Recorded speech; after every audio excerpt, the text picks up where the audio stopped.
What's going on, everybody? Good afternoon. Hope you guys are having a good Sunday. We've got some NFL football on right now. No Seahawks today, of course, but I don't think Seahawks fans are terribly unhappy about that, given the fact that we had such a big and dramatic win on Thursday. But since we don't really have to worry about a game today, or tomorrow even, I want to take a little bit of time here to talk about an element of Thursday's game, because you could write a novel. You really could. You could write a novel about all the different elements in that game. But I want to focus in on the defense here because I think that's the side of the ball that was unimpeachably just bad on Thursday. And it was also confusingly bad given how well this team did against this roughly same Rams offense just a month ago. So let's take a look at one element of what happened on Thursday night here. And in order to do that, we're going to have to go to the drive chart.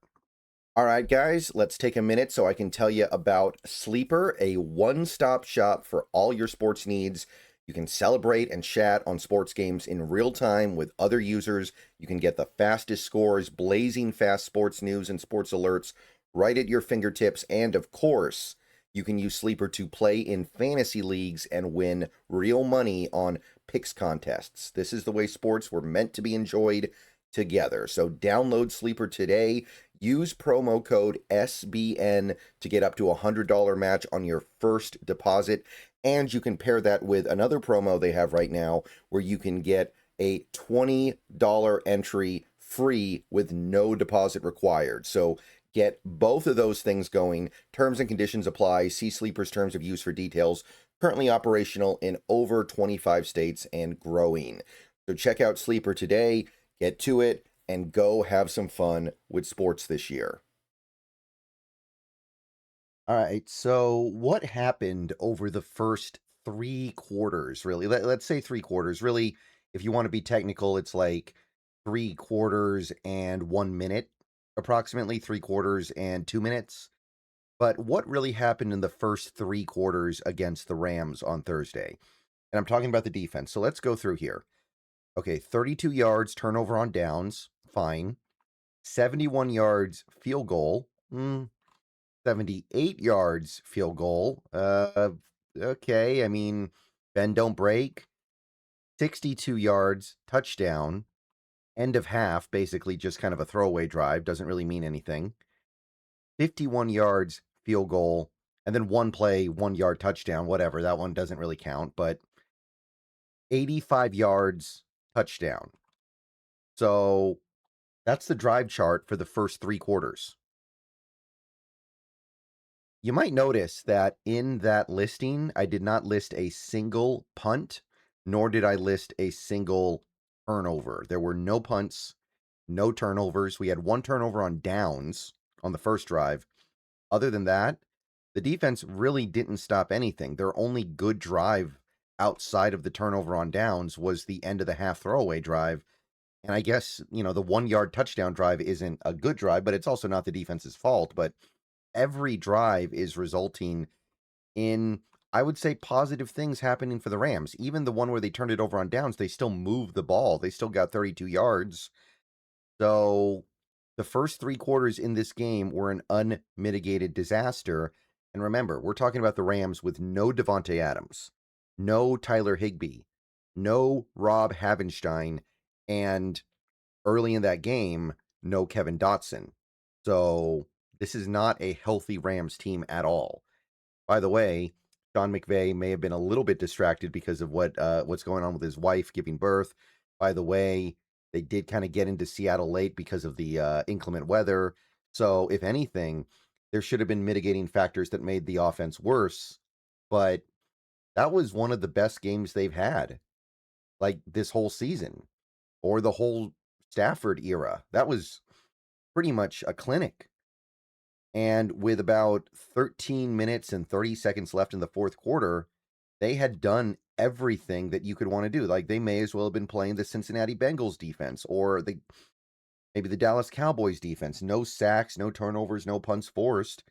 Like, this is the kind of stuff that ends up as an answer to a trivia question in 20 years.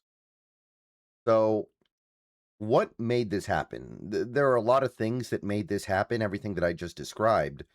But I want to dig into a couple of elements specifically here. First, I want something established. I'm going to go to this article from sharpfootballanalysis.com. This is from before the Rams game, but it doesn't really matter because we're very deep into the season. They have a listing of NFL defensive tendencies on this page right here.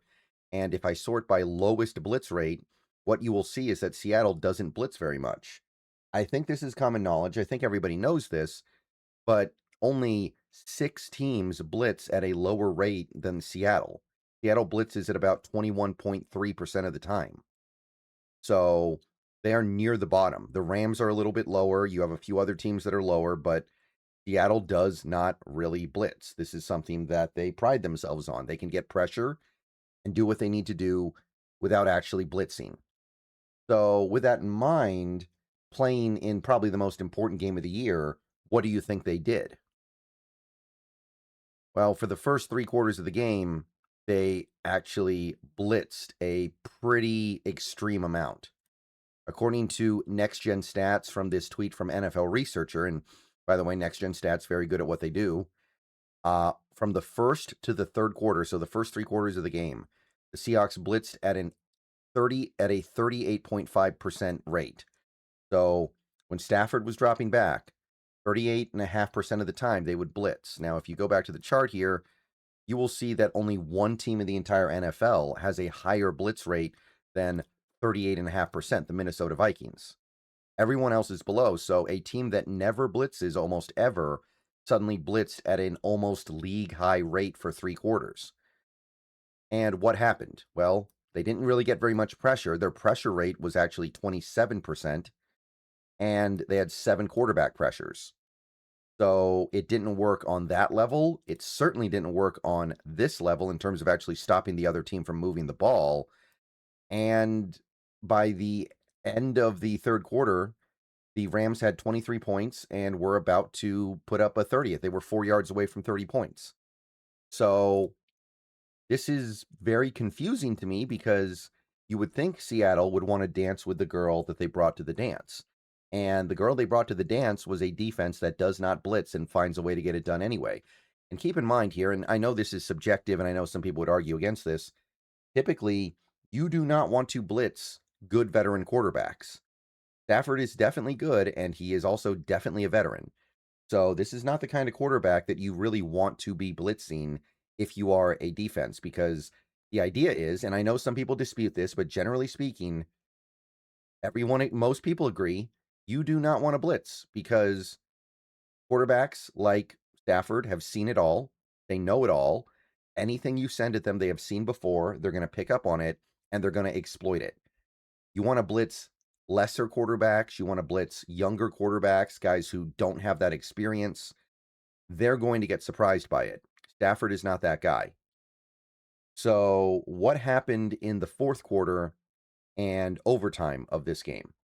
Well, if you go to the drive chart here, obviously in the fourth quarter, they finished the touchdown drive, but understand, they only had to get 4 more yards in the fourth quarter to get to the end zone. So the touchdown drive is barely even a part of the fourth quarter. 3-and-out punt, 3-and-out punt, 3-and-out punt, 51 yards missed field goal, 37 yards but punt, and then the overtime touchdown, 80 yards. So is it amazing? Not necessarily, but it is a world better, especially the 3 straight 3-and-outs. So what happened in the fourth quarter? Well, you probably already seen it in the tweet that I was referencing here from NFL Researcher. The Seahawks shaved their blitz rate all the way down to 16%. 16%. Now, if you go back to this chart here, 16% would be by a pretty decent margin the lowest rate in football. The lowest right now is the Chargers at 18.2%. 16% in this context is noticeably lower. So they became the least blitz-happy team in the league for basically the last 20 minutes of the game. And look at what happened. They got way more pressure, 40% pressure rate.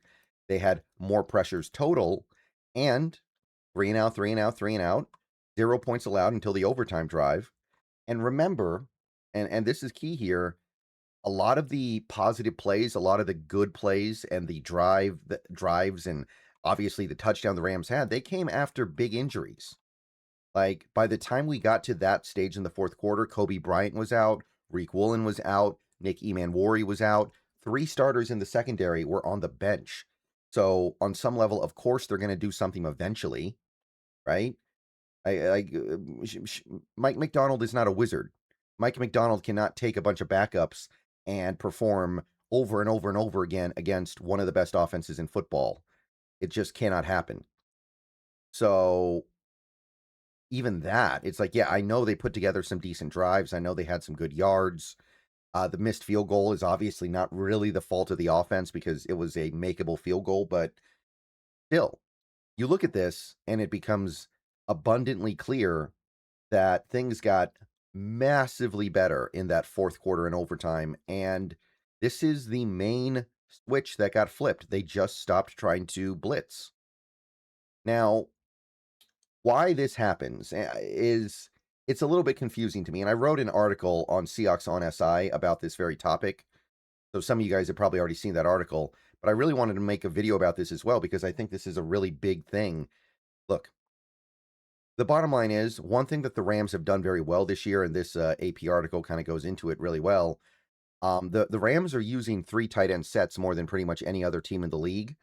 I believe literally more than any other team in the league. And opposing defenses, for whatever reason across the NFL, there is a tendency to look at a 3 tight end set and think we need to blitz. Forget everything else. We need to blitz. And the Rams, one thing they've done very well this year is get the blitz looks, get the blitzes from opposing defenses, and then exploit it. They kind of use a trick, like a mind trick, to get other teams to blitz, and then they beat the blitz. Now, I don't know why most teams in this league fall for it.